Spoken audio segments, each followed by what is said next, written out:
Muy bien, hermanos, nuevamente les doy la bienvenida a este curso de doctrina bíblica, módulo número 2 de la Cristología. Estamos analizando la Cristología bíblica. Ya hemos tocado lo concerniente a la deidad, perdón, la humanidad, ¿no? La humanidad o encarnación del Hijo, o sea, de Cristo Jesús. Y ahora pasaríamos a ver lo tocante a la deidad, ¿sí? La deidad o divinidad de Cristo. Como le decía aquí por interno a nuestros hermanos, la divinidad o deidad significa lo mismo, son sinónimos, ¿no? Cuando usted vaya a leer por ahí deidad de Cristo es lo mismo que divinidad de Cristo, que se refiere a simplemente que Jesucristo es Dios. En la Biblia, Jesús es reconocido entonces como el Hijo de Dios. Pero no se confundan, ¿no? Que este término Hijo de Dios no le hace menos que Dios. Al contrario, decir que es el Hijo de Dios, más bien garantiza de que efectivamente Él es Dios. Él posee los atributos de la divinidad, ¿no? Y eso justamente vamos a analizar en esta sección. Jesucristo es completamente Dios. Ya hemos visto anteriormente que Jesucristo es completamente hombre, 100% hombre. Y hablamos de la unión hipostática, ¿no? Quiere decir que Cristo posee dos naturalezas eternas, ¿no? Su humanidad y su deidad. Ambas naturalezas cohabitan, conviven perfectamente en Cristo. Solo una es intrínseca, la deidad. Es decir, que Él siempre ha poseído esa naturaleza, es de Él mismo, ¿no? Pero la humanidad, eso lo adquirió hace un aproximado, no es exacto, pero hace un aproximado de 2000 años atrás, cuando obviamente él vino al mundo y se encarnó, ¿no? Y nació como un ser humano. Entonces ahí él adquirió la naturaleza humana. Entonces la naturaleza humana él la adquirió simplemente en un momento de nuestra historia, pero la naturaleza divina la tiene siempre, siempre. Muy bien. Y eso es lo que vamos a ir analizando entonces. Bienvenidos a esta sección, a este nuevo módulo acerca de la deidad de Jesucristo. Y vamos a ver algunas cositas importantes. Vamos a comenzar por la base, ¿ok? La base bíblica. Vamos a tocar lo concerniente a las predicciones divinas, ¿ya? Predicciones divinas. Por ejemplo, en el Salmo 110 leemos: Jehová dijo a mi Señor, siéntate a mi diestra hasta que ponga a tus enemigos por estrado de tus pies. Luego también en Miqueas capítulo 5 verso 2 dice: pero tú, Belén Efrata, pequeña para estar entre las familias de Judá, de ti me saldrá el que será Señor en Israel, y sus salidas son desde el principio, desde los días de la eternidad, ¿no? Se cuenta entonces que ya en el Antiguo Testamento se estaba prediciendo el nacimiento de Cristo, ¿no? El nacimiento del Mesías como un ser humano, se iba a encarnar. Pero Miqueas dice que sus salidas son desde los días de la eternidad. Ahora, por supuesto, esto es una manera muy humana de hablar, porque la eternidad no tiene días, ¿no? ¿Qué significa eternidad? Algunos piensan que la eternidad es un tiempo larguísimo. Lo vimos en el módulo número 1, ¿no? La eternidad no es un tiempo largo ni un tiempo infinito, ¿no? Para corregir algunos conceptos. Eternidad más bien es un estado sin tiempo. No existe tiempo en la eternidad. Entonces no hay concepción de que está pasando el tiempo. En la eternidad no hay ayer, hoy y mañana. No hay el horario, no existe el horario, no, que está pasando las horas, no existe. Entonces, cuando nosotros estemos en la eternidad con Dios, nosotros tampoco vamos a concebir el paso del tiempo. Es como vivir en un eterno presente, en un eterno ahora, ¿no? O sea, en una hora permanente, mejor dicho, ¿no? Siempre estamos en el hoy. No hay ayer, no hay antes, no hay después, no hay mañana, ¿no? Entonces, eso es la eternidad. Ese es el estado en el que Dios habita siempre, donde no hay tiempo, por lo tanto el tiempo no afecta a Dios. Dios es antes que el tiempo, Dios está fuera del tiempo, ¿no? Entonces eso es la eternidad. Entonces, cuando la Biblia asegura que Jesucristo viene desde la eternidad, y el apóstol Juan le va a decir que es la misma vida eterna en su carta, 1 Juan, lo veremos después, entonces la Biblia está diciendo que Jesús es Dios, porque solo Dios puede poseer ¿qué? El atributo de la eternidad. En el módulo número 1, para los hermanos que estuvieron se recordarán, vimos por ejemplo las dos clases de atributos de Dios, ¿no? Hay varias clases, sí. Hay teólogos que lo dividen en más clases, ¿no? En varios tipos, pero hay dos tipos que son básicos, elementales, que todos están de acuerdo, ¿no? Los atributos transferibles o comunicables y los atributos intransferibles o incomunicables. Muy bien. Entonces, ¿a qué se refieren los atributos incomunicables o intransferibles? Son los atributos que solo Dios puede poseer y que los posee en una manera absoluta. ¿Sí? Son los atributos que Dios no ha impartido en sus criaturas. ¿Cuáles serían? A ver, para que anotes. Omnipresencia, omnipotencia, omnisciencia. ¿Ya? Esos son los tres principales atributos que solamente pertenecen a Dios. O sea, son incomunicables. ¿Por qué? Porque Dios no se los comunica, no se los imparte a su criatura. Por eso nosotros no somos omniscientes, por eso no somos omnipotentes, por eso no somos omnipresentes, porque Dios no nos ha transferido esos atributos. Esos atributos pertenecen solo a Dios. Muy bien. ¿Qué significa omnisciente? Que Él todo lo sabe. No es lo mismo que presciente. Presciente quiere decir que Él sabe las cosas de antemano. Omnisciente es todo, todo, lo sabe todo, lo conoce todo, ¿no? O por lo menos tiene un conocimiento mucho más profundo y elevado que el nuestro. ¿Qué es la omnipotencia? Que Él todo lo puede. Que Él todo lo puede. Y cuando hablamos de el que todo lo puede, estamos hablando en una sección o en una connotación humana. Hay que recordar eso, ¿no? Porque hay cosas que sí, dentro de la naturaleza misma de Dios, no puede hacer. Como por ejemplo, Dios no podría mentir o pecar. ¿Te das cuenta? Entonces, Dios no puede hacer aquello que contradiga su propia naturaleza. No puede negarse a sí mismo. Es como decir, ¿Dios puede dejar de existir? No puede. No puede. ¿Por qué? Porque es eterno. Es eterno. Entonces, no es afectado por el espacio, tiempo, ¿no? Ni por un agente externo, nada. Entonces, Dios no puede dejar de existir.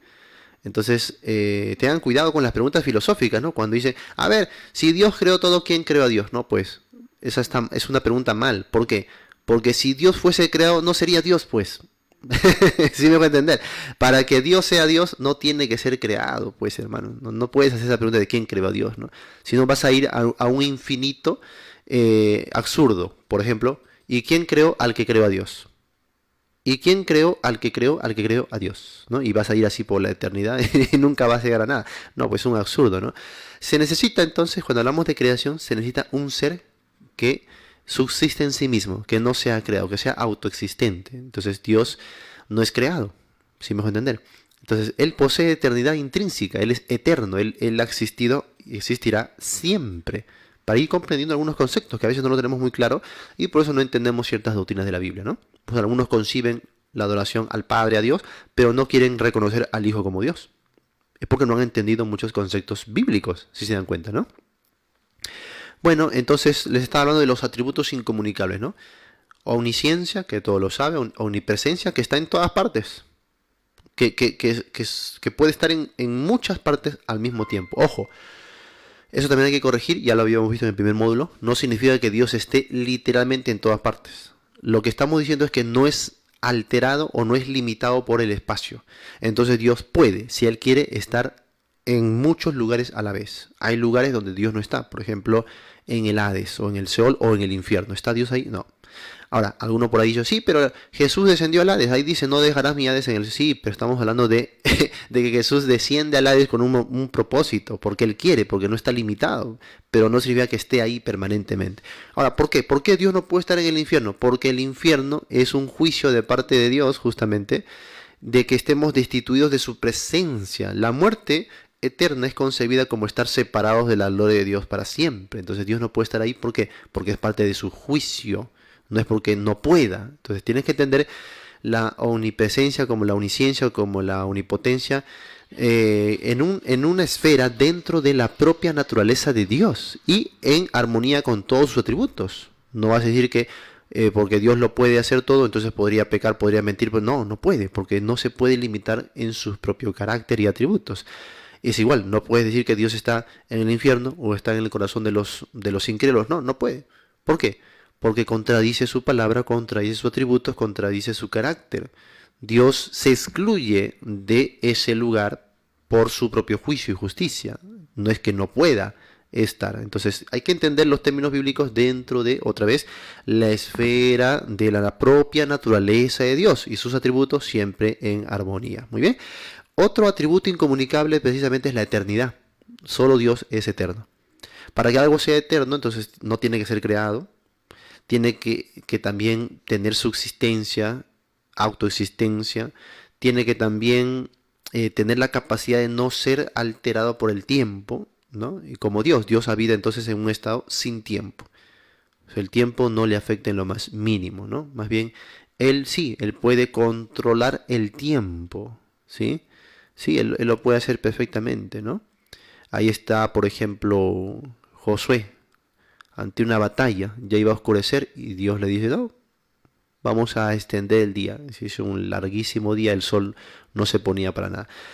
Dios tiene el control del espacio-tiempo, de la materia, del universo. Todo está, dice la Biblia, que todas las cosas en Él subsisten. Ahora, qué interesante porque ese verso, cuando Pablo dice todas las cosas en Él subsisten, ¿de quién está hablando en el contexto? De Cristo. De Cristo. Y si Cristo tiene la omnipotencia como para sostener el universo de todas las cosas creadas, tiene que ser Dios, porque ¿qué criatura va a sostener el universo? ¿Sí, te das cuenta? Entonces, no siempre tenemos que buscar un versículo que diga, Jesús es Dios. No, simplemente vamos a analizar la Biblia en su panorama completo y vamos a ver cómo la Biblia nos va enseñando esa doctrina de la divinidad de Jesús al comparar la escritura con la escritura, ¿no? Al revisar los atributos. Los atributos incomunicables de Dios jamás se adjudicaron a ningún ser humano. Desde el Antiguo al Nuevo Testamento, ningún profeta de Dios se le atribuyó, por ejemplo, eternidad. Ninguno se le atribuyó omnipotencia, ni omnisciencia, ¿no? Ni omnipresencia. Pero a Jesucristo sí. Eso marca una distinción con todos aquellos profetas, hombres de Dios y el mismo Hijo de Dios. ¿Te das cuenta? Entonces hay atributos incomunicables que nosotros revisamos en la Escritura que solo Jesucristo posee. Así que eso hace de Jesucristo un ser divino. Un ser divino, o sea que Él es Dios.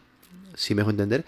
Y bueno, a lo largo de este módulo vamos a ir justamente escarbando poco a poco esos atributos que Cristo posee, que le identifican como o mejor dicho, como el Hijo de Dios. Eso justamente les iba a corregir también. Jesús no es un Hijo de Dios, Jesús es el Hijo de Dios. Eso es algo sumamente importante, ¿no? Porque cuando nosotros hablamos de la divinidad de Jesús, usamos este título, Hijo de Dios.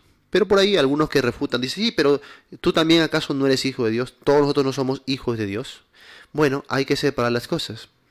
Los ángeles son hijos de Dios por criaturas, no porque tengan una esencia eterna con el Padre. También los incrédulos son hijos de Dios, no. Pero se les puede llamar hijos de Dios en el sentido de creación, criaturas. Muy bien. Luego, los cristianos son hijos de Dios, sí. ¿Y son hijos de Dios espirituales? Sí. ¿Pero somos hijos de Dios por esencia? No. Somos hijos de Dios por adopción, que es distinto. Entonces hay que separar las cosas. Por eso es que nosotros decimos, soy hijo de Dios o somos hijos de Dios o un hijo de Dios, así. Pero Jesucristo, solo a Jesucristo se le dice el Hijo de Dios. Esto ratificando, como dice en Juan capítulo 3, el unigénito del Padre. ¿Qué significa unigénito? Que es el único. Entonces, separa las cosas. No vayas a decir la Biblia tiene un error, porque dice que Jesucristo es el unigénito, luego a los creyentes les llama hijos de Dios, así que ¿es una contradicción? No, porque cuando la Biblia llama unigénito a Cristo, se refiere a la eternidad, ¿no? A la esencia eterna en la que Él siempre procede del Padre. Es como una procedencia permanente, y lo mismo se dijo después del Espíritu Santo, ¿no? Y bueno, haría falta estudiar por ahí la doctrina quizás de la generación o la doctrina de la procesión del Espíritu Santo para entender un poquito más esos detalles. Quizás lo tomemos ya al final del módulo para entender muy bien esas cositas, ¿no? Entonces, no es que en algún momento fue engendrado por el Padre, sino es que como si permanentemente en un lazo eterno de engendramiento, es la generación del Hijo. Y es así como lo muestra la palabra de Dios. Y en ese sentido tan especial, ¿no?, tan intrínseco a la divinidad, solo Jesús es el Hijo de Dios, el unigénito del Padre. Los demás, como criaturas, son llamados Hijo de Dios, pero por gracia, por adopción. Como dice 1 de Juan capítulo 3, ¿no? Mirad cuál amor nos ha dado el Padre para que seamos llamados hijos de Dios. Se nos atribuye eso, pero no lo tenemos intrínsecamente. Eso hay que separar. Muy bien, así que solo Jesucristo es el Hijo de Dios. Y bueno, estamos revisando algunas predicciones divinas, hablando de este nacimiento carnal de Cristo. Cuando Él se iba a hacer carne, dice que su origen no fue en una concepción humana natural, sino que su origen, su salida, es desde el principio, desde los días de la eternidad. Para los que no estuvieron, es Miqueas capítulo 5, verso 2. El Salmo 110, verso 1 también, cuando dice, Jehová dijo a mi Señor. Esto en el Nuevo Testamento es como el Señor dijo a mi Señor. Obviamente no pueden haber dos señores, ¿no? Hay solo un Señor, que es Dios. Y ese título se le puede atribuir tranquilamente al Padre o al Hijo o al Espíritu Santo. Revisemos también Isaías capítulo 7, verso 14. Dice, por tanto, el Señor mismo os dará señal. He aquí que la Virgen concebirá y dará a luz un hijo y llamará su nombre Emmanuel. Que todos sabemos ya qué significa, ¿no? Dios con nosotros. Ahora, ¿por qué nacimiento virginal? Porque obviamente su origen, su procedencia no iba a ser humana, aunque iba a adquirir naturaleza humana, pero su origen no estaba en un hombre. Por eso que no lo engendra José, lo engendra Dios, ¿no? Dios hace concebir a María en un estado de virginidad. Muy bien. Y bueno, el título Emmanuel claramente señala Dios con nosotros. Es una manera implícita de señalar a Jesús como Dios.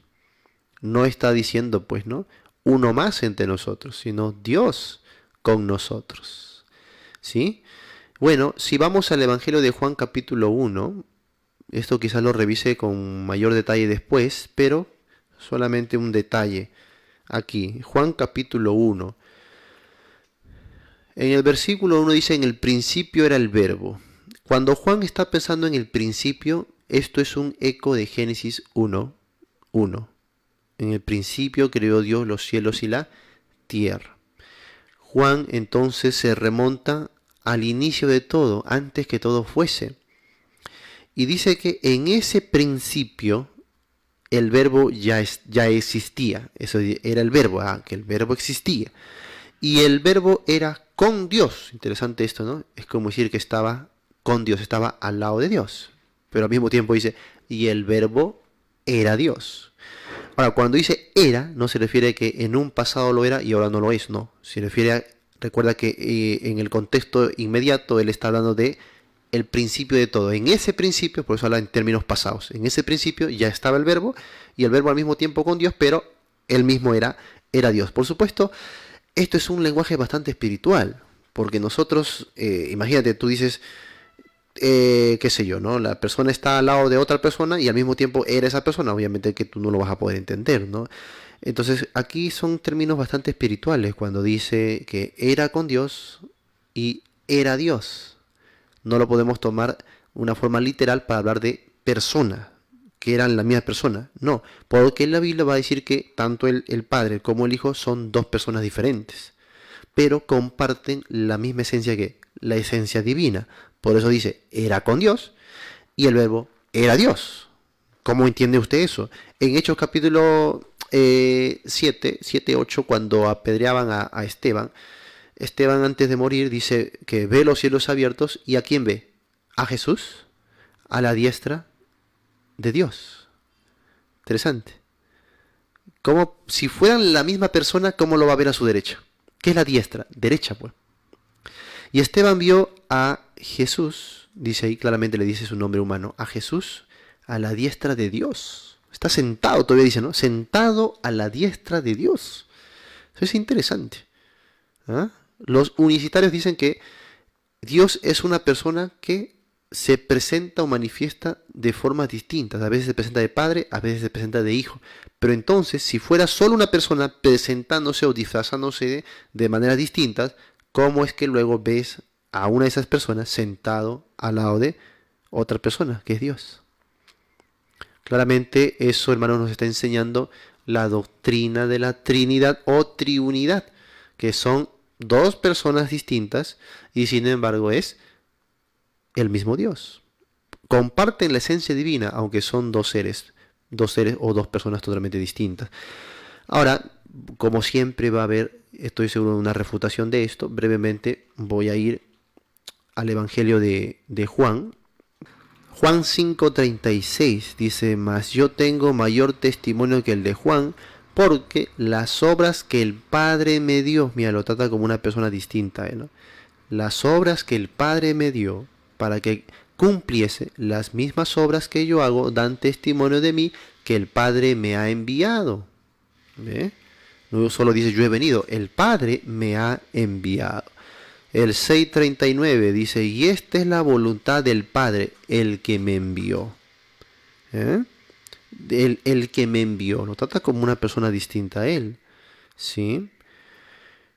Luego, por ejemplo, capítulo 8, verso 16. Y si yo juzgo, mi juicio es verdadero porque no soy yo solo. ¿Qué dice Jesús? No soy yo solo, ¿no? Sino yo y el que me envió, el Padre. Ahora, ¿por qué Jesús dijo esto? Porque en el contexto Jesús está defendiéndose de los ataques, ¿no? de sus enemigos. ¿Sí? Por ejemplo, en el verso 13 dice, entonces los fariseos le dijeron, tú das testimonio acerca de ti mismo, tu testimonio no es verdadero. Esto de aquí, quizás tú no lo entiendes, en la época se entendía muy bien porque esto era una frase conforme a la ley. En la ley se establecía que el testimonio de un hombre a favor de sí mismo no era válido. Así que yo decía, mira, tú estás solo, das testimonio solo de ti mismo, así que tu testimonio no es válido. Respondió Jesús y le dijo, aunque yo doy testimonio acerca de mí mismo, mi testimonio es verdadero, porque sé de dónde he venido y a dónde voy, pero vosotros no sabéis de dónde vengo ni a dónde voy. Vosotros juzgáis según la carne, yo no juzgo a nadie. Y si yo juzgo, mi juicio es verdadero. Y ahí añade, ¿no? ¿Por qué?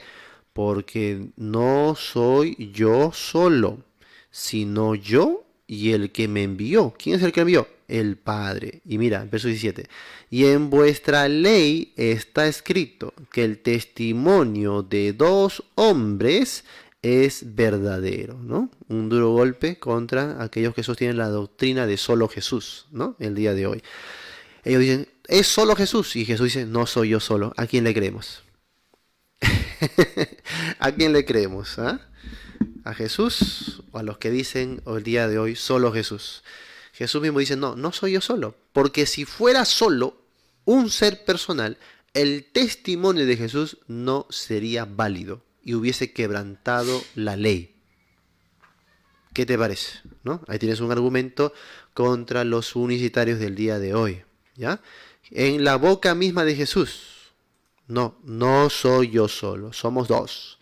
Para que así se cumpla la ley, ¿no? En boca de 2 o 3 testigos conste toda palabra. ¿Cuántos testigos subieron? No solamente el Padre y el Hijo, también ahí va a describir más adelante al testimonio del Espíritu Santo, ¿no? Él dará testimonio de mí cuando habla del Espíritu Santo. Ah, entonces ya no es solo Cristo, ¿no? Sino es Él como Hijo, el Padre y el Espíritu Santo. 3 personas distintas dando testimonio de Jesús.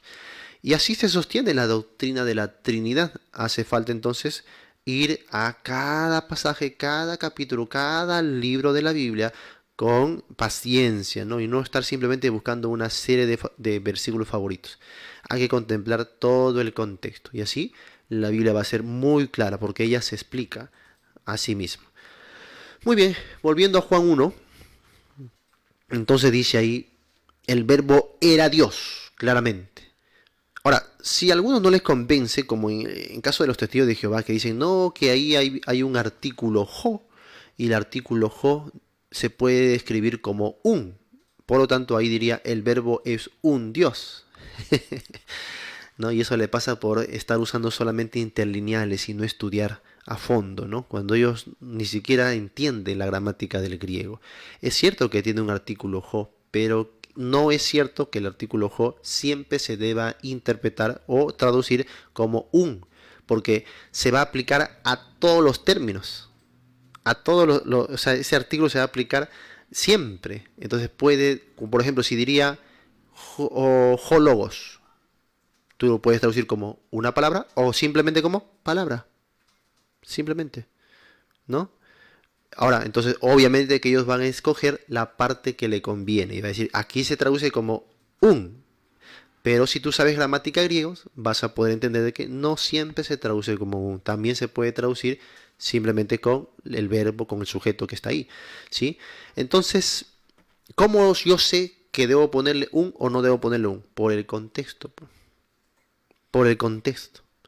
Ahora, sigue viendo el contexto. Mira, el siguiente verso. Verso 2. Este era en el principio con Dios. Todas las cosas por Él fueron, ¿qué dice? Hechas. Ah, ya.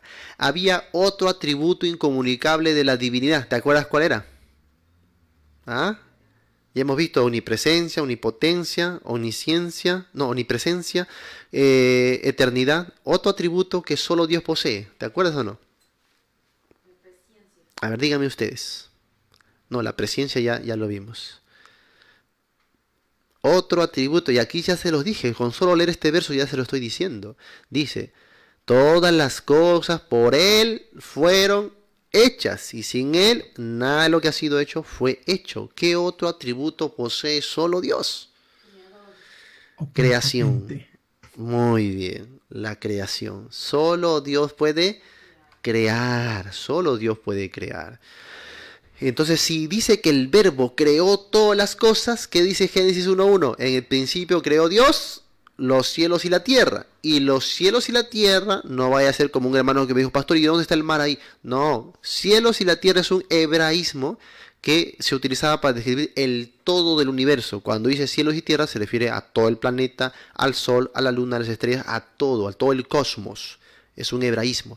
Entonces, dice Juan, por Él, o sea, por el verbo, fueron hechas todas las cosas. Y la Biblia dice que Dios es el creador de todas las cosas, ¿o no? Así que, ¿debo traducir esto como un Dios o como Dios? Por supuesto, el griego y la gramática, el contexto, nos dicen que se debe traducir como Dios. Porque solo Dios puede crear todas las cosas. Muy bien. Y bueno, justamente una vez discutía con dos testigos de Jehová, donde ellos me hablaron justamente de eso, ¿no? No, que Jesucristo es el primer ser creado, el primer ángel creado. Y luego ese primer ángel creado le ayudó a Jehová a crear todas las cosas. Y dije, yo no sé de dónde sacan tantos disparates, pero en la Biblia no está eso. Jesucristo es un ser creado que luego ayuda. En primer lugar, ¿tiene Dios necesidad de que alguien le ayude a crear? Y en segundo lugar, usted mismo está atribuyendo al verbo, a Jesús, el atributo de creación. El atributo de creación solo le corresponde a Dios. Usted está reconociendo que una criatura puede crear, y eso es una herejía bíblica. Y se quedaron calladitos. Nos dijeron, mañana volvemos. Y nunca, hasta ahora no vuelven ya. Varios meses que lo estoy esperando. Entonces, a veces hablamos simplemente por hablar, ¿no? Sin estudiar, sin entender bien todo el panorama de la Biblia. El atributo de creación solo lo posee Dios, ni una criatura puede crear. ¿Por qué, pastor? Porque son criaturas, pues. La criatura no crea, la criatura es creada. Por eso lo dije hace un momento. Si alguien te pregunta, ¿quién creó a Dios? A ver, tú debes ponerte a pensar, ay, Dios mío, ahora qué le respondo, ay, Señor, ¿quién creó a Dios? No, pues ya. Porque la pregunta es inválida, ya que el atributo elemental de Dios es eternidad. Él subsiste, es autoexistente. Así que si tú dices que a Dios le ha creado a alguien, entonces no es Dios. Deja de ser Dios. Así que es una pregunta absurda. ¿Ya? Entonces, solo Dios puede crear. Ahora, pero pastor, ¿por qué nosotros creamos, inventamos cosas? Eso no es crear. Eso es usar lo que ya está creado. Cuando hablamos de la creación de Dios, hablamos de la creación ex nihilo. Esto es una creación de la nada. Como dice la Biblia, ¿no? Él llama a las cosas que no son como si fuese. Él llama a las cosas que no existen, los llama a existencia. Él crea algo de la nada. A ver, toma un espacio vacío en la que haya absolutamente nada, ni siquiera oxígeno, nada. ¿Se puede hacer eso? Sí, se puede tener espacios completamente vacíos donde ni siquiera el sonido pasa porque no hay nada. Crea algo con esa nada. ¿Puedes hacerlo? Por supuesto que no. Nosotros, los hombres, no creamos, hermanos. Nosotros solo transformamos. ¿Sí? Mezclamos. Damos forma. Pero no creamos. No creamos. Usted póngase a pensar en algo que nunca antes ha sido creado. No va a poder. Por más que se pase este ejercicio, lo he hecho con hermanos que han venido después de una semana con dolores de cabeza, vicepastor. No he podido pensar en algo que nunca antes ha sido creado. No puedes. Todo lo que va a venir a tu mente es a partir de cosas que tú tienes ya preconcebidas. Que hayas visto, que hayas escuchado, has visto en películas, cualquier cosa. Pastor, yo a ver, me imagino un monstruo de 7 cabezas y cada cabeza tiene 4 ojos. Bueno, ese ojos, cabeza, son cosas ya creadas. Solamente le estás dando que otra forma. No hagas el esfuerzo porque te va a dar un calambre al cerebro. No hagas el esfuerzo porque no puedes pensar en cosas que no han sido creadas. Eso nos distingue del Creador. Entonces, Jesús, si fuese una criatura, no podría crear, pues. Porque él mismo sería creado. Pero la Biblia dice que Jesús creó todas las cosas. Y lo va a decir no solamente aquí, lo va a decir varias veces. Eso vamos a ir revisándolo poco a poco. Muy bien, entonces, por el contexto, claramente, como un testigo de Jehová me dijo así, aquí es un Dios. Yo le digo, bueno, sigamos leyendo, porque ese un Dios dice que creó todas las cosas. Y la Biblia dice que el creador de todas las cosas es Dios. Y se quedan sin argumentos, ¿te das cuenta? Bueno, ¿qué hay de bueno en eso? Verso 14. Y aquel verbo, ahí está, el verbo que estaba con Dios, que era Dios, que creó todas las cosas, dice, aquel verbo fue hecho carne y habitó entre nosotros. El creador de todo, el Dios eterno, dice, se hizo carne. Y ahí está la encarnación de Jesucristo. Como vimos antes, al encarnarse no se despoja de su divinidad. Como ya muchos pastores están soltando a decir hoy, lastimosamente, porque ven videos de YouTube y hacen su youtubología, ¿no? Entonces miran un videito por ahí de algunos argumentos y rápidamente, ¡oh, qué sabiduría! Y comienzan ahora a predicar, Jesús no es Dios, Jesús se despojó de su divinidad. Sin estudiar seriamente la Biblia, ¿no? Muy bien. Bueno, esto es la introducción, nada más, hermanos, apenas estamos arrancando. Isaías capítulo 9, vamos allá. Isaías capítulo 9. Si por ahí alguien que quiere refutar, le pido que se quede para todas las clases del módulo completo de la divinidad y al final, si quiere, puede refutar, ¿ya? Estamos apenas arrancando y algunos ya quieren refutar. Isaías capítulo 9, ¿ok? Verso 6 y verso 7. Dice, porque un niño nos es nacido, hijo nos es dado, y el principado, esto tiene que ver con el reino, el principado sobre su hombro, y se llamará su nombre admirable. Qué interesante, esos títulos son divinos. Admirable, consejero, Dios fuerte, Padre eterno, príncipe de paz. Esto de aquí no es para que tú vayas a sacar otras cosas como hacen los unitarios, ¿no? Acá se le llama Padre eterno, ¿ves? Jesús es el Padre. No está diciendo que Él es el Padre, está hablando de sus títulos. Los títulos de la divinidad. Aquí cuando dice Padre eterno se refiere a un aspecto de que Él es antes que todas las cosas, lo va a decir Pablo en Colosenses, que Él está por encima de todo lo creado. Él es Padre eterno en el sentido de que Él existe en sí mismo y Él más bien sostiene, crea y sostiene todas las cosas. No está hablando de que Él es el Padre, ¿no? Igual que el título admirable. Admirable en la Biblia es un título para Dios, ¿no? Admirable, consejero, Dios bueno, esos son títulos, además. Ahora dice el verso 7, lo dilatado de su imperio y la paz no tendrán límite. Sobre el trono de David y sobre su reino, disponiéndolo y confirmándolo en juicio y en justicia, desde ahora y para siempre. Bueno, ¿qué estamos viendo ahí? Que tiene títulos divinos, ¿sí? Tiene títulos divinos, lo hemos visto eso en el primer módulo, ¿no? En las primeras clases, pero también, ¿qué estamos viendo? Que va a ser humano. ¿Por qué? Porque habla de un niño. No iba a venir en un caballo ya adulto, ¿no? No, iba a venir naciendo como un niño, un bebé. Y también nos dice que se sentará en el trono de David. Y en otros pasajes se le llama el trono de David su padre. Por supuesto, no vayas a pensar que David lo engendra. Para nada. Es un hebraísmo. Cuando hablamos de su padre, quiere decir que es su línea de antepasados, es la línea de David. Por lo tanto, tenía el derecho al trono. ¿Sí? Al ser de la línea de Judá, de la familia de David, o de la casa de David, él tenía el derecho al trono. Entonces estamos viendo que nace como un niño y se desarrollará hasta que tenga la edad y tome el reino, sentándose en el mismo trono de David. Y entonces todo eso nos está confirmando que, hermanos, Jesucristo, aunque se encarnara, él iba a continuar siendo Dios. ¿Mm?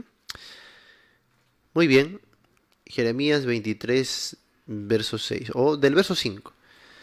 Desde el verso 5 dice, he aquí que vienen días, dice Jehová, en que levantaré a David renuevo justo. Por supuesto, esto solamente es una tipología. No vayas a pensar que, el Señor va a traer a David, ¿no? y David mismo va a resucitar y se va a sentar sobre... No, no, no. Cuando dice David, se refiere a la descendencia de David. Por lo tanto, esto apunta ¿a quién? A Cristo Jesús. ¿Ya? Ten cuidado. Lo mismo va a pasar cuando hablamos de... ahí se me fue la... Cuando hablamos, por ejemplo, de cualquier persona de la Biblia, Juan el Bautista, ¿no? Cuando Juan el Bautista, en Malaquías se le dice, vendrá Elías, ¿no? Antes que venga el Señor. Entonces muchos sacan hoy día una doctrina de que, mira, en los últimos días Elías va a venir, ¿no? Al mundo. O otros dicen, mira, en los últimos días Juan el Bautista viene a este mundo. Algunos dicen incluso que Elías se reencarnó en Juan el Bautista. Dios mío, qué disparates. Qué disparates. Esto solamente es literatura, hermanos. Tengan cuidado con eso. La Biblia usa figuras literarias, ¿no? Son hebraísmos. El lenguaje profético a veces es bastante poético. Hay que tener cuidado con eso. Entonces, cuando dice que vendrá Elías, no se refiere propiamente a Elías, ni que se va a reencarnar en Juan, ni nada de eso. Sino que se va a levantar un profeta. En este caso sería con el espíritu de Elías. Cuando digo espíritu, no se refiere que, nuevamente, el espíritu de Elías está viniendo y se está encarnando en Juan. No, sino se refiere a su forma, a su manera, ¿no? Tenía la personalidad, a eso se refiere, la personalidad de Elías. Y efectivamente, ¿no? Cuando vemos a Juan el Bautista tenía ese carácter, esa personalidad de Elías también, ¿no? Pero esto solamente eran características en forma de señales para decir que el Mesías ya estaba viniendo, nada más. Así que no debes poner tus ojos tanto en Elías o en Juan el Bautista. Juan el Bautista mismo dijo, no, yo no soy nada, ¿no? A él síganle. Él es la luz, ¿no? Entonces debemos poner los ojos en Jesús. En Jesús. Tener mucho cuidado, porque el día de hoy hay iglesias que están esperando el advenimiento de Elías. Qué interesante. Están como los hebreos, ¿no? Que el escritor de Hebreos le escribe la carta a aquellos que estaban ya esperando a Melquisedec, como un personaje apocalíptico que iba a venir a ofrecer una expiación final.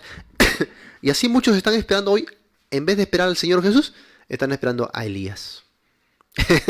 Están esperando a Enoch. Pastor, ¿quién serán esos dos testigos poderosos? Quiero saber si es Moisés, si es Enoch, si es Elías. ¿A ti qué te interesa? O sea, si Dios no lo ha revelado, es porque no es importante. Tú espera al Mesías, al Hijo de Dios. Cuando Dios no nos quiere revelar algo en su Biblia, es porque no es importante. Él nos ha revelado y las Escrituras revelan aquí a Cristo Jesús. Ahí debe estar nuestros ojos, ¿no? Entonces ten cuidado, aquí también se puede cometer este error, ¿no? Cuando dice, levantaré a David, renuevo justo, y reinará como rey. Oye, David es el que va a reinar en el milenio, en la tierra. No, pues no. Cuando dice David se refiere a la descendencia de David, ¿ya? O sea, está apuntando aquí a Cristo Jesús. Entonces por eso lo llama renuevo. Renuevo es como un símbolo de hijo, ¿no? Un renuevo, algo que brota. Y reinará como rey, el cual será dichoso, mira, y hará juicio y justicia. ¿Dónde? ¿Dónde hará juicio y justicia? en la tierra. Para aquellos que enseñan que, porque tienen una herencia del catolicismo, enseñan de que al morir ya dejamos ese planeta para siempre y nos vamos al cielo a morar por la eternidad. Y eso es mentira, hermano. La Biblia dice que el reino de Dios será aquí en la tierra. Por eso Jesucristo decía, venga a nosotros tu reino. No dice, llévanos a tu reino. No, venga a nosotros tu reino. Lee Apocalipsis 21 y Apocalipsis 22. Vas a ver cómo es que efectivamente se cumple Dios bajando aquí a la tierra con la santa ciudad de Jerusalén a habitar aquí en la tierra con nosotros. Entonces, el primer advenimiento de Jesús, él viniendo a la tierra, es solo una manifestación de lo que será a gran escala en el futuro. Él acampará, tabernaculizará, es la palabra en el griego, entre nosotros. Como con los hebreos, cuando salieron de Egipto, Dios habitaba, la Shekinah habitaba en el tabernáculo, en el centro del campamento de los hebreos. Igualmente Dios así, su tabernáculo, dice Apocalipsis, estará sobre nosotros. Entonces, ¿el reino dónde se dará? Aquí en la tierra, pues, hermanos. No nos iremos a un espacio cósmico, fuera de la galaxia, por ahí a vivir en un tercer cielo. No, el tercer cielo es la morada de Dios, es decir, donde Dios mora. Así que, ¿dónde será el tercer cielo? Aquí en la tierra. Estos aspectos con sus detalles los vamos a ver más adelante, porque estoy viendo que doctrina 4 vamos a llevar, qué sé yo, la escatología, porque doctrina 3 vamos a llevar neumatología, o sea, el Espíritu Santo. Entonces, en doctrina 4, si ustedes perseveráis hasta el fin, bueno, van a llevar estos detalles escatológicos, ¿no? Pero si dejan los módulos, obviamente se lo van a perder. Entonces, apenas estamos en la doctrina 2, hablando de Jesucristo. Pero ya usted está viendo que entender una doctrina le llevará también a entender todas las demás. Por eso es muy, muy importante, ¿ya? Muy bien, entonces, ahí estamos viendo, dice, en sus días, verso 6, en sus días será salvo Judá, e Israel habitará confiado. ¿Por qué casa viene Jesús? Según este versículo. ¿Por qué casa viene? ¿Por la de Judá o por la de Israel? Ahora, ¿por qué les pregunto eso? Porque en el día de hoy hay una corriente doctrinal muy distorsionada que habla de solo Judá. Solo Judá. Incluso hay otros que dicen, no, solo Israel. Porque cuando Jesús dijo a sus apóstoles, id y predicad y no vayáis a las regiones gentiles, sino solamente a los de la casa de Israel, a las ovejas perdidas de la casa de Israel. Y lo mismo cuando sanó a una mujer antes de eso, a la hija de una mujer, ¿no?, que vino a pedirle antes de eso, no, yo no soy enviado sino a los perdidos de la casa de Israel. Entonces de ahí sacan toda su doctrina. Jesucristo no viene por Judá, sino viene solo por las 10 tribus, la casa perdida de Israel. Y solo por ellos murió. No, pues eso es porque no estudiamos la Biblia a la luz de todo el panorama. De principio a fin, la Biblia habla de toda la casa de Israel, o sea, Judá más Israel, las 12 tribus, todas van a estar bajo el reinado del Mesías. Para eso es necesario entender o estudiar los profetas menores. ¿Cuántos han estudiado los profetas menores? Muchas veces yo, yendo a varios lugares o conversando con varios creyentes de estos asuntos, les pregunto, ¿cuántos profetas de los menores has estudiado? Y algunos ni sabían que habían profetas menores. Yo les pregunto, ¿has estudiado Nahum alguna vez en tu iglesia? ¿Qué es Nahum?, me dice. ¿En tu iglesia han hecho un estudio expositivo de Habacuc? Ni sabía que había Habacuc en la Biblia, me dice. Imagínate, ¿no? ¿No han estudiado nunca Sofonías? ¿No? No han estudiado los profetas menores. Si no estudiamos eso, ¿cómo esperamos entender la profecía bíblica? Es imposible. Es imposible. Entonces, cuando estudiamos toda la Biblia en panorama, nos damos cuenta que Jesús va a establecer su reino sobre las 12 tribus, no solamente sobre un pedazo, ¿ya? Y aquí claramente lo dice. Léanlo bien. En sus días será salvo Judá, sí, pero también Israel, dice, habitará confiado. Las dos casas, hermano, las dos casas. Es más, lee Oseas, porque Oseas justamente es una carta dirigida a la casa del norte de Israel, que le está diciendo una y otra vez que volverán a la casa de David, o sea, de Judá. No han leído la Biblia algunos, ¿no? Pero es tan sencillo. Muy bien. Y este será su nombre con el cual le llamarán Jehová, justicia nuestra. Qué interesante, ¿no? ¿A quién le llamarán así? A Jesucristo. Porque en el contexto está hablando del Mesías. Y en este reinado, ¿cómo le llamarán? Dice a este Mesías, Jehová, justicia nuestra. Ahí también corregimos otro de los errores que normalmente se hacen, incluso por evangélicos. Algunos piensan que Jehová es un nombre del Padre. Entonces dicen, Jehová se llama el Padre, Jesús se llama el Hijo, y el Espíritu Santo, ¿qué nombre tiene? No tiene nombre. No, eso está mal. Jehová no es un nombre en primer lugar. Jehová es un título. Y este título, Jehová, es atribuido a las tres personas de la Trinidad. ¿Ya? Entonces tranquilamente se atribuye a Jesús y también al Espíritu Santo.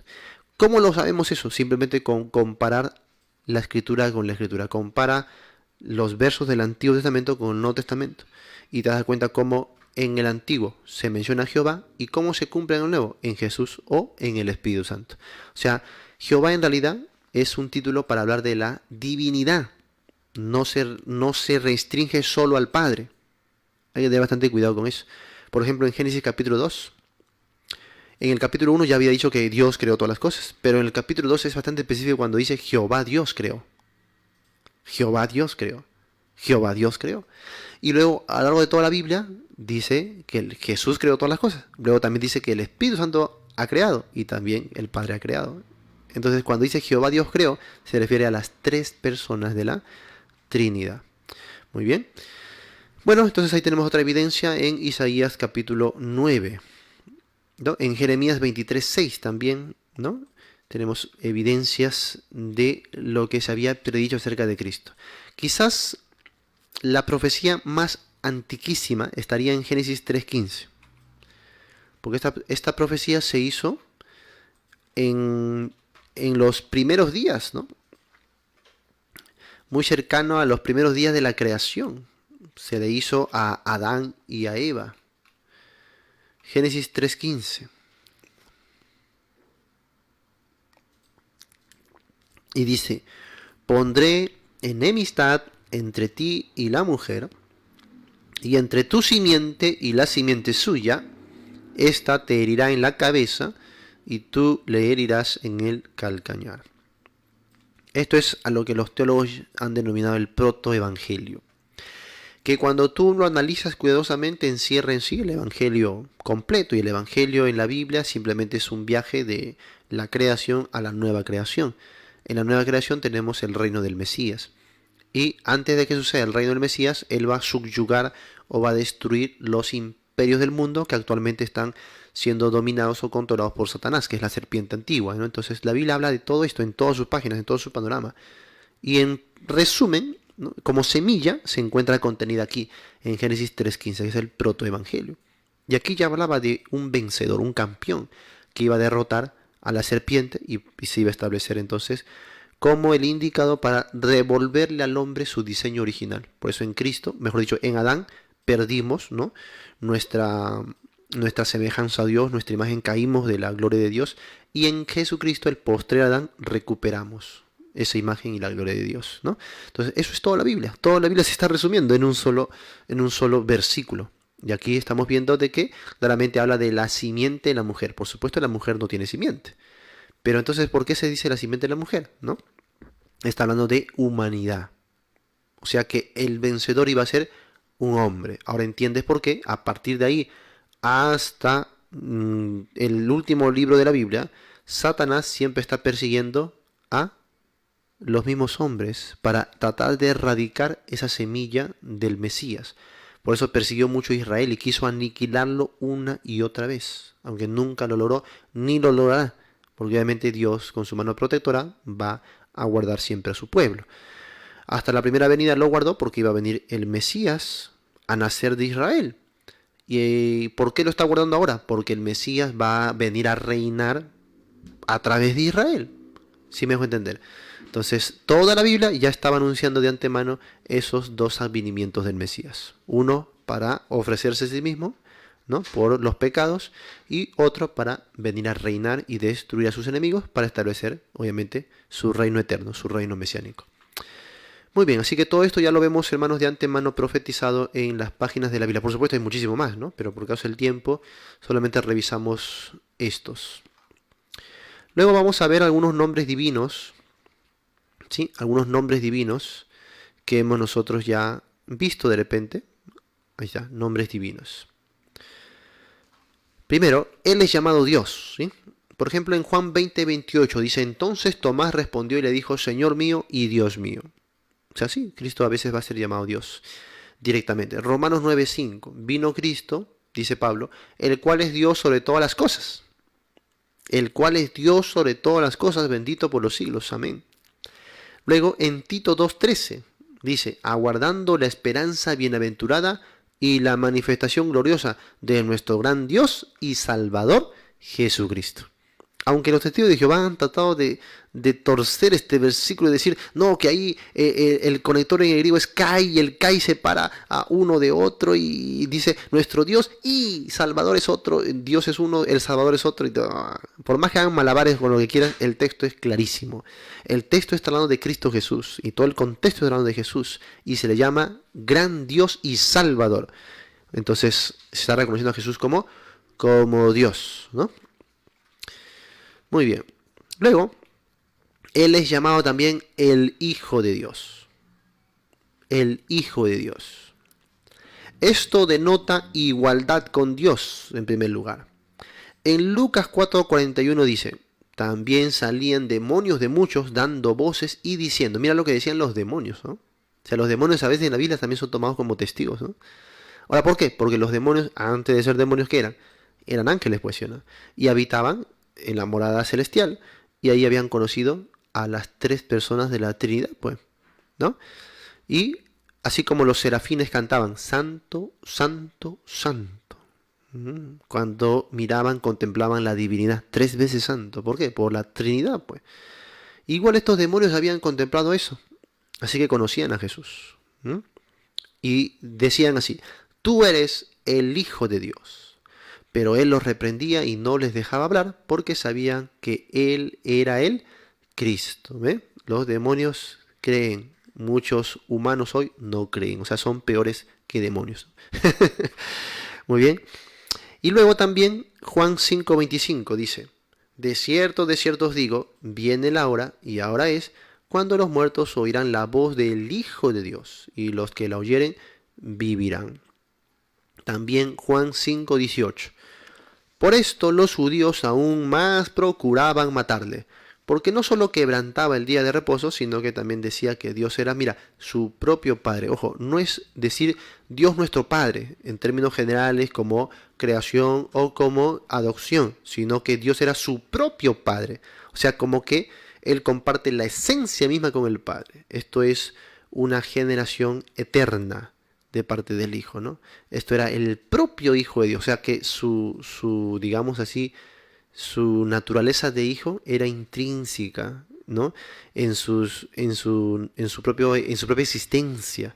O sea que Él no vino a ser un Hijo de Dios, sino que Él es el Hijo de Dios, ¿no? Entonces, mira la explicación que daban los judíos. Dice, decía que Dios era su propio Padre haciéndose, ¿qué dice? Igual a Dios, haciéndose igual a Dios. Y esto lo va a ratificar Pablo en Filipenses capítulo 2, ¿no?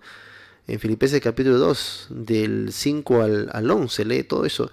Y Pablo dice, ¿no? El cual siendo en forma de Dios, no estimó el ser igual a Dios. Hermanos, dígame usted, ¿qué criatura puede ser igual a Dios?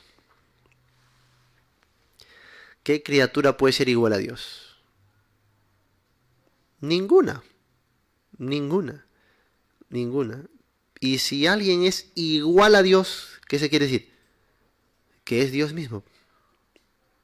Y la Biblia solamente habla de Jesús como igual a Dios, de ningún otro más. ¿Sí? Entonces, cuando tú eres llamado Hijo de Dios o el Hijo de Dios, eso quiere decir que es Dios mismo. Tiene la misma naturaleza, ¿no? Hay otros pasajes como, anota, Mateo 27, 40 al 43. Mateo 27, 40 al 43. Juan 19, verso 7. Juan 19, 7. También el capítulo 10 del 30 al 36. Del 30 al 36, ¿ya? Juan 10. Luego Juan 11, 4 también. Juan 11, 4. Y Romanos 8, 3. Muy bien. Luego, Él es llamado Señor. Señor, Mateo 12, 8 dice, porque el Hijo del Hombre es Señor del día de reposo. Señor es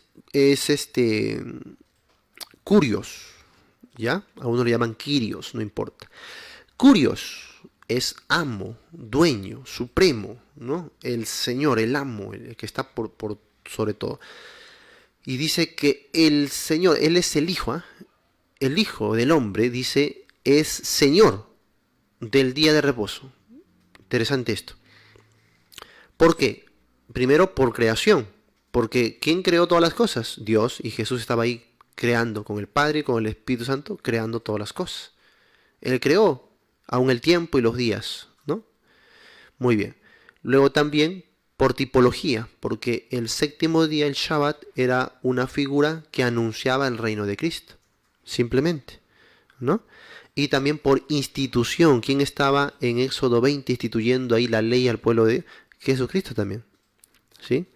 Y ahí estaban, con el Padre, Jesucristo y el Padre, el Hijo y el Espíritu Santo, ¿no? Estaban instituyendo la ley. Así que él dice, yo soy el día de reposo, ¿no? Yo soy Señor del día de reposo, ¿no? Muy bien. Luego también Juan 13:13. Vosotros me llamáis maestro y Señor. Y decís bien, porque lo soy. Increíble, ¿no? No solo maestro, también Señor.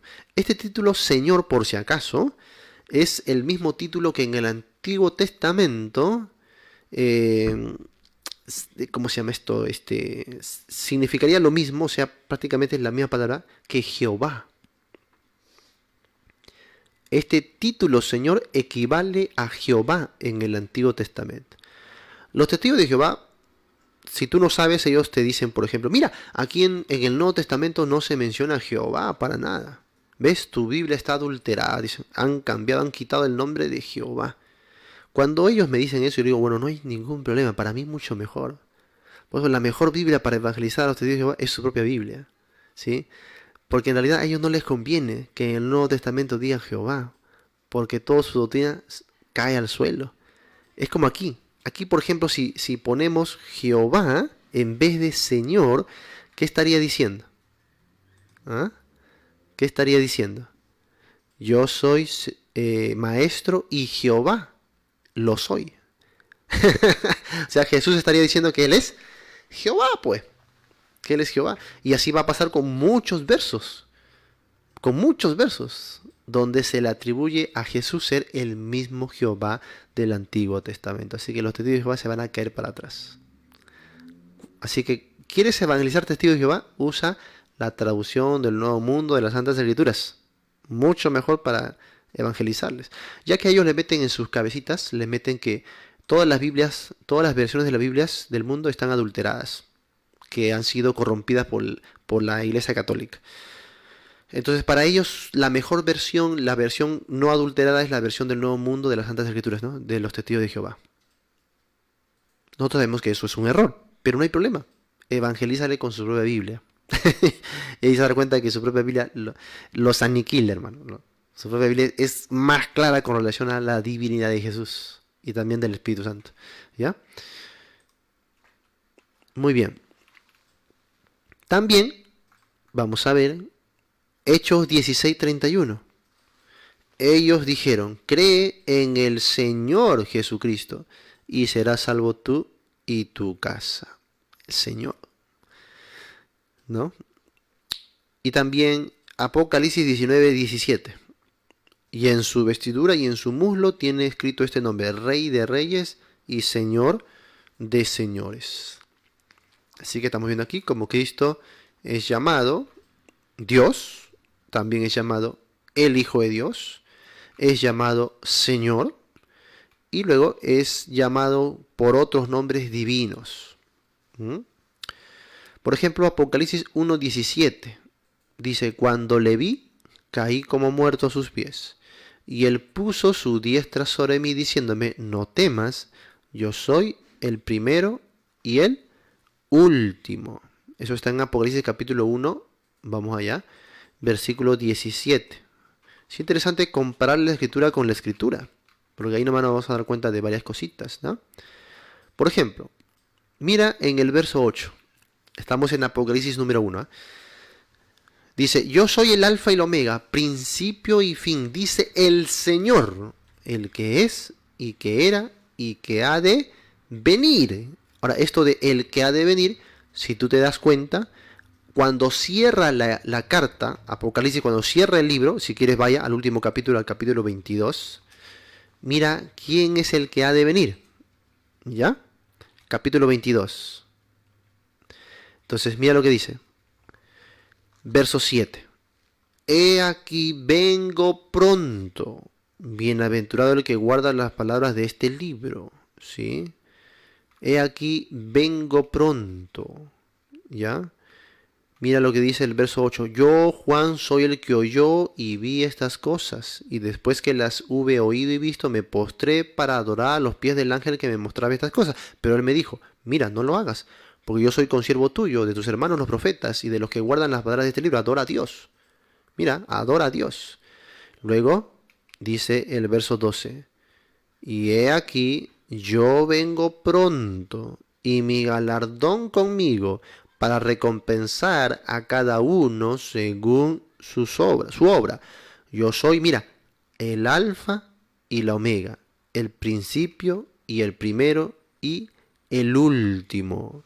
Entonces, cuando hablé con un testigo de Jehová, ellos me decían, bueno, no hay problema, porque ahí está hablando de Jehová, pues. Jehová es el alfa y la omega. Jehová es el Señor, Jehová es el principio y fin, Jehová es el primero y el último. Ah, qué bueno que me has dicho eso, le dije. Qué bueno que me has dicho eso. ¿Por qué? Porque mira lo que dice el versículo más abajito. Mira lo que dice el versículo 16. ¿Qué dice? Yo, Jesús. Ay, Dios mío. Yo, Jesús, he enviado mi ángel para daros testimonio de estas cosas en las iglesias. Yo soy la raíz y el linaje de David, la estrella resplandeciente de la mañana. Y el espíritu y la esposa dicen, ven. ¿A quién se le está diciendo ven? A Jesús. ¿Y quién dice vengo? Jesús. Y dice, y el que oye diga ven, y el que tiene sed venga, y el que quiera tome del agua de la vida gratuitamente. Entonces, yo vengo pronto. Verso 20, el que da testimonio de estas cosas dice, ciertamente vengo en breve. Amén. Sí, ven. ¿Qué le llama? Señor Jesús. Entonces, cuando un testigo va de estas cosas, se queda pero pasmado, ¿no? Porque el mismo libro está diciendo que el que viene, el que es alfa y omega, principio y fin, el todopoderoso, es el Señor Jesús. Una manera textual, ¿no? Textual, clarísimo. Eso es la diferencia de estudiar la Biblia en panorama. ¿Te das cuenta? A estudiar solo los versículos favoritos acomodándolo a mi conveniencia. Entonces, hay que aprender a estudiar la Biblia debidamente. La Biblia es clarísima en el sentido de la divinidad de Cristo Jesús. Te das cuenta que aquí está hablando de Cristo resucitado y sigue siendo Dios, sin un problema, ¿no? Así que la Biblia es clara, muy, muy clara en este sentido. Yo dije, y si supiera las evidencias que tenemos abundancia de evidencia en el material bíblico, ¿no? También vamos a ver que posee igualdad divina. Igualdad divina. Dice Juan 17:5. Ahora pues, Padre, Jesús orando al Padre, glorifícame tú al lado tuyo. Mira qué interesante. Mira, si fueran la misma persona, como dicen los unicitarios, ¿cómo le va a glorificar al lado suyo? Glorifícame tú al lado tuyo, con aquella gloria que tuve, mira, contigo, antes que el mundo fuese. No dijo con aquella gloria que tuve en ti, sino con aquella gloria que tuve contigo. Es decir, que compartimos la gloria. Esto es interesante. También esto a otros testigos de Jehová un día le cité. Y ellos obviamente no reconocen a Jesús como el Dios Todopoderoso. Pero yo les dije, porque sé de sus distintivos, sé de su doctrina, los he estudiado a fondo. Entonces les dije, mira, Jehová no comparte su gloria con nadie. ¿O no? Y yo dije, sí, amén, me dijeron. Jehová no comparte su gloria con nadie. Ah, muy bien. Y les cité este versículo. Jesús orando a Jehová, ¿no? A Padre. Glorifícame tú al lado tuyo con aquella gloria que tuve contigo antes que el mundo fuese. ¿Y qué pasó acá? Le dije. Jesús comparte la gloria con el Padre desde la eternidad. Si Jesús fuese una criatura, no podría Dios compartir su gloria con él. Así que Jesús es Dios. Él posee la misma esencia divina con el Padre. Por eso glorificar al Hijo es glorificar a ¿quién? Al Padre, pues, en la Biblia, ¿no? Qué hermosa es la palabra cuando se estudia correctamente en su panorama, ¿no? Igualdad divina, entonces. Juan 12:45 también. Juan 12:45 dice, y el que me ve, ve al que me envió. Interesante. Filipenses 2:6, que les había citado, ¿no? Filipenses 2:6, el cual siendo en forma de Dios, y ahí está hablando de Cristo Jesús, no estimó el ser igual a Dios como cosa que aferrarse, ¿no? No estimó ser igual a Dios, no usó sus derechos divinos para ser adorado, sino que vino a servir, pero era igual a Dios. ¿Ah? Colosenses 2:9, porque en él habita corporalmente toda la plenitud de la deidad. ¿Qué le hace falta de la deidad? ¿Qué le hace falta? Ahora, interesante porque Pablo usa el término corporalmente, eso se refiere a su humanidad. Aún en su forma humana, Jesús no dejó de ser Dios. En él habita corporalmente toda, ¿qué? Toda la totalidad, está diciendo ahí. Toda la totalidad. ¿Plenitud qué es? Totalidad. Toda la totalidad de la deidad. Entonces a Cristo no le falta nada de Dios. Luego tenemos también parentesco divino. Parentesco divino. Juan 10:30, ¿ya? Dice, su nombre está ligado con el nombre del Padre, cuando dice en Juan 10:30, yo y el Padre uno somos. Yo y el Padre uno somos. Luego también, segunda de Corintios 13:14. Dice, la gracia del Señor Jesucristo, el amor de Dios y la comunión del Espíritu Santo sean con todos vosotros. ¿Pablo era trinitario? Por supuesto que sí. Pablo está hablando ahí de las tres personas de la Trinidad como coiguales. Ahora, si Pablo fuera unicitario, ¿por qué diría de esta manera? Simplemente él diría, la gracia y el amor y la comunión de Dios sean con todos vosotros. Pero no, él habla de cada una de las personas indistintamente, atribuyéndoles también su propia obra. Por eso dice, la gracia del Señor Jesucristo, luego el amor de Dios, luego la comunión del Espíritu Santo. Son papeles distintos que adquieren, pero son el mismo Dios, porque hay igualdad. En algunas veces dice, la gracia del Señor Jesucristo y del Padre, y de Dios Padre. Si la gracia de Cristo es igual a la gracia de Dios Padre, entonces, ¿qué estamos viendo? Que comparten la divinidad, comparten la esencia divina, ¿no? Parentesco divino. Luego también, segunda de Tesalonicenses, capítulo 2, versos 16 al 17. Y el mismo Jesucristo, Señor nuestro, dice, y Dios nuestro Padre. ¿Te das cuenta cómo se para? ¿Por qué hace esta distinción Pablo si no quería que creamos en la Trinidad? El mismo Jesucristo, Señor nuestro, y añade, y Dios nuestro Padre, el cual nos amó y nos dio consolación eterna y buena esperanza por gracia, conforte vuestros corazones y os confirme en toda buena palabra y obra. La obra del Padre es la misma obra de Cristo. Para que Cristo pueda hacer esto con los creyentes, confortar los corazones, confirmarles en toda palabra, ¿no? Para que Él haga la obra en todos los creyentes, ¿qué se necesita? ¿Qué se necesita? En primer lugar, omnipotencia. En segundo lugar, omnisciencia, para conocer a cada uno de todo el planeta, ¿no? A cada uno de los creyentes, lo que son suyos. Y también se necesita omnipresencia. ¿Recuerdas la promesa de Cristo cuando dijo, id por todo el mundo, ¿no? Y haced discípulos a todas las naciones, bautizándolos en el nombre del Padre, del Hijo y del Espíritu Santo? Y algunos dicen, no, pero esa parte ha sido añadida. Bueno, pongámonos en el caso que ha sido añadido, porque Jesús sigue diciendo, y he aquí, yo estoy con vosotros todos los días, hasta el fin del mundo. ¿Cómo podría Jesús cumplir esa promesa si no fuera omnipresente? ¿Cómo Jesús dijo, donde están 2 o 3 congregados en mi nombre, ahí estoy yo? ¿Cómo puede Él cumplir esa promesa si no es omnipresente? Así que, o le estás diciendo mentiroso a Jesús, o tienes que aceptar que Él es omnipresente. Si Ponte que en Perú hay 2 o 3 hermanos que se reúnen a orar, Jesús está en medio de ellos. Al otro lado del mundo, en Europa, hay 2, 3 hermanos que se ponen de acuerdo para orar y Jesús está en medio de ellos. ¿Cómo se llama eso?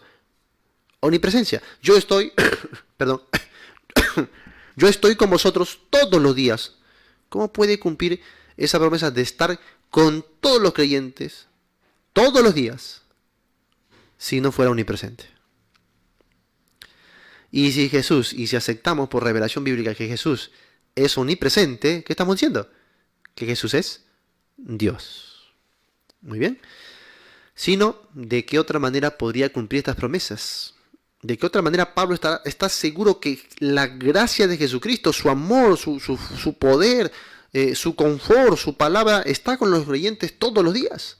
¿Cómo Cristo podría estar haciendo la obra en cada creyente del mundo si no fuera omnipresente? Y Pablo lo distingue del Padre. ¿Te das cuenta? Luego también vamos a ver adoración divina. Algo que les había mencionado también en la clase anterior, ¿no? Adoración divina. La adoración en la Biblia pertenece solo a Dios. Acabamos de leer Apocalipsis 22, donde Juan quería adorar al ángel. Y no me adores a mí. Yo, los profetas y todos los humanos, los seres humanos, los siervos de Dios, todos somos consiervos. Adora a Dios. La adoración en la Biblia solo es para Dios. Pero Lucas 4:8 dice, respondiendo Jesús le dijo, vete de mí, Satanás, porque escrito está, al Señor tu Dios adorarás y a Él solo servirás. Cristo recibió verdadera adoración y si la recibió, entonces es Dios. Porque como les dije la semana pasada, no solamente está en el hecho de que sí aceptó la adoración de los hombres, sino lo más fuerte es que el Padre estuvo con él y confirmó sus señales y sus milagros, aun cuando Jesucristo en su forma humana aceptaba la adoración de los hombres. Eso quiere decir que el Padre confirmaba la divinidad de Jesús. Interesante, ¿no? Bueno, Cristo es Dios. También vamos a ver cómo en Mateo 2, ¿no? Lo leímos, dice, vinieron del oriente a Jerusalén unos magos diciendo, ¿dónde está el rey de los judíos que ha nacido? Porque su estrella hemos visto en el oriente y venimos a adorarle. Y al entrar en la casa, vieron al niño con su madre, y postrándose lo adoraron. Y abriendo sus tesoros, le ofrecieron presentes, oro, incienso y mirra. ¿Cuántos años tenía Jesús más o menos cuando ocurrió esto? Por lo menos 2 años. Ahora tenía más de 2 años. Ya él caminaba, ya entendía perfectamente las cosas. Y ahí estaba recibiendo adoración de los magos. Los magos no vinieron al pesebre. Es un error de comprensión lectora. Los magos vinieron ya pasando 2 años después de su nacimiento. Por eso Herodes mandó a matar a los niños menores de 2 años, desde el momento que habían visto la estrella. Muy bien. Muy bien. También, vamos a ver aquí, de adulto también aceptó la adoración. Mateo 14:33. Mateo 14:33. Entonces los que estaban en la barca vinieron y le adoraron diciendo, verdaderamente eres hijo de Dios. Puede ver usted también Mateo 9:18, ¿ya? Mateo 9:18, Lucas 24:42. ¿Sí? Si Cristo no fuera Dios, esta adoración habría sido una idolatría. Y eso tienen que aceptar los testigos de Jehová y todo grupo que no acepta la divinidad de Jesús, ¿no? Y lo peor de todo es que Dios hubiera estado de acuerdo con la idolatría, lo cual es absurdo en la Biblia. Así que vamos a Hebreos capítulo 1 porque acá hay una contundencia tremenda en cuanto a este tema, ¿ya? Hebreos capítulo 1. Bien, a todos los que están buscando, Hebreos capítulo 1, vamos a ir a partir del verso 5. Porque a cuál de los ángeles dijo Dios jamás, mi hijo eres tú, yo te he engendrado hoy. Ahora, ¿por qué les habla de los ángeles? 2 capítulos que hablan de los ángeles. Porque estos judíos de este tiempo, de la diáspora, del mundo helenista, creían no solo en el Antiguo Testamento, sino también en otras mitologías, ¿no? En otras mitologías que ellos mantenían. Y parte de esas mitologías era un culto a los ángeles. Ellos pensaban que el arcángel Miguel, con sus decenas de millares, iban a venir en los tiempos futuros a librarlos a ellos. Y ellos pensaban que el mundo estaba sujeto a los ángeles. Por eso más adelante le voy a decir, no sujetó a los ángeles el mundo venidero. Era la creencia que tenían estos judíos, ¿no? De la dispersión. Y bueno, el escritor le dice, no, ¿a cuál de los ángeles Dios dijo, mi hijo eres tú, yo te he engendrado hoy? Y mira, Y otra vez, en otra parte de la escritura, dice, yo seré a él padre y él me será a mí hijo. ¿Sí? Ahora mira, y otra vez, cuando introduce al primogénito en el mundo, qué interesante esto de acá, introduce. Esto habla de la preexistencia de Jesús. Antes de que naciese, él ya existía. ¿Y qué dice cuando lo introduce al mundo? Dice, adórenle, adórenle, ¿quiénes? Todos, o sea, no uno, sino todos los ángeles de Dios. ¿Jesucristo entonces es un ángel creado? No. ¿Por qué? Porque aquí todos los ángeles tienen que adorar al Hijo de Dios. Si Jesús fuera un ángel, estaría siendo llamado a adorar, no a ser adorado. Y en segundo lugar, no, ¿por qué? Porque, hermanos, si Jesús fuera un ángel, entonces Dios está invitando a los ángeles a adorar a otro ángel, a sus consiervos.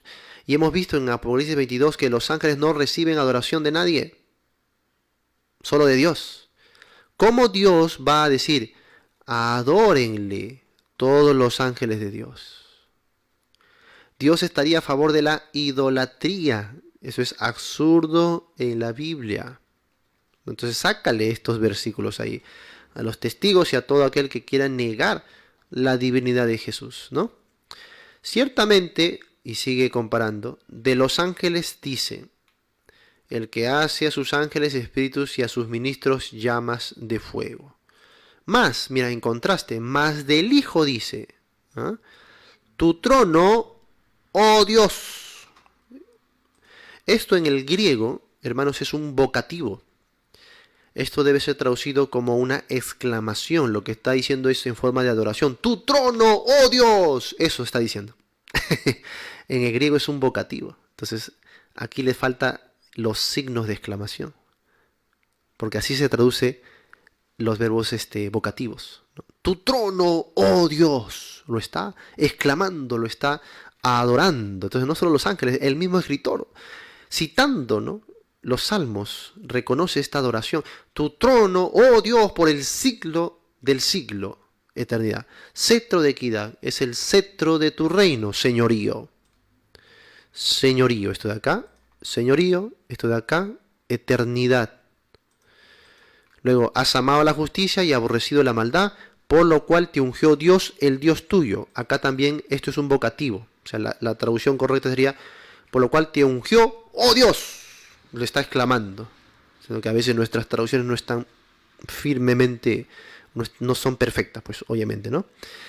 Luego sigue citando la escritura, mira, y, o sea, este y quiere decir que está en relación con lo dicho anteriormente, o sea, sigue hablando del Hijo. ¿Qué dice el Hijo? Tú, oh Señor, le está llamando Señor, en el principio fundaste, ¿qué?